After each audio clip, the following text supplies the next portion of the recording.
Hello people. So then, as you can see from this clip that I've stuck up, you can see two blokes have walked into a Tesco's and they are filling their bags up with tobacco. Now, you might be wondering, why am I covering this on my YouTube channel? Now, the reason why I'm covering this on my YouTube channel is because I'm about to say something that no mainstream media platform will say. Now, the big issue with tobacco nowadays, if you were to buy a pouch of amber leaf weighing in at 50 grams, you are looking at a price of about £38, which is actually quite a lot of money. On the black market, a pouch of tobacco is about £20. And looking at this bag that this burglar has robbed of tobacco and a couple of bottles of alcohol to celebrate his loot, he is probably going to make about 5 to 7 grand with his loot. And on the black market, a pouch of tobacco will cost about £20. Now, I look at this bag of tobacco and I think, whoa, I could probably shift that in about a week. Seriously, I could shift that in a week. And the reason why I could shift that in a week is because honest working people would rather spend £20 on a pouch of tobacco than £38 on a pouch of tobacco.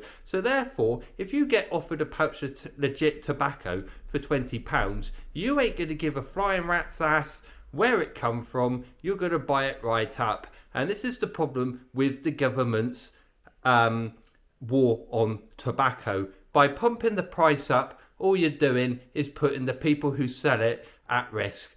And, well, 15 years ago, if you were to get a 50 gram pack of amber leaf, you'd probably be looking at about £10-12. And if you went and robbed a shop like this about 15 years ago, you'd probably make £1,000 at a max. Nowadays, you'll make about 5 to 6 grand. So, do you see why this is so advertising for people to do this? And quite frankly, I just see this sort of behaviour getting more and more common on UK streets. And this is down to the fact that the government just keep pumping up the prices of tobacco for their own greed and profit.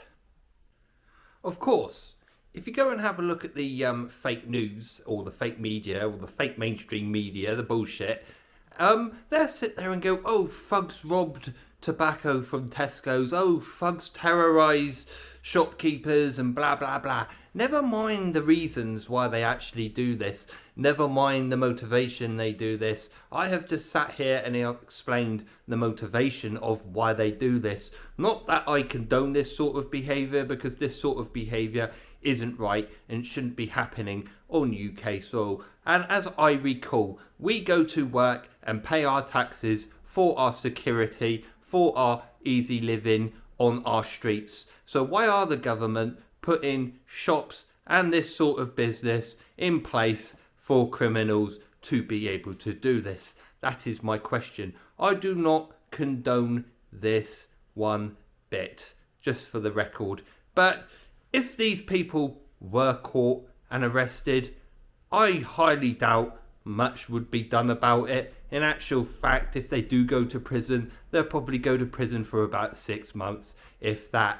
But however, if you put a naughty thing on Facebook or YouTube or any other social media page for that matter, then, well, as we all know, you can do about 2 years, because that's a serious crime. Come on, government. I pay my taxes for our security, not to put people in jail for a flipping Facebook post. I want to see these thugs in jail doing proper time, not someone for putting a Facebook comment up. Thank you very much, people.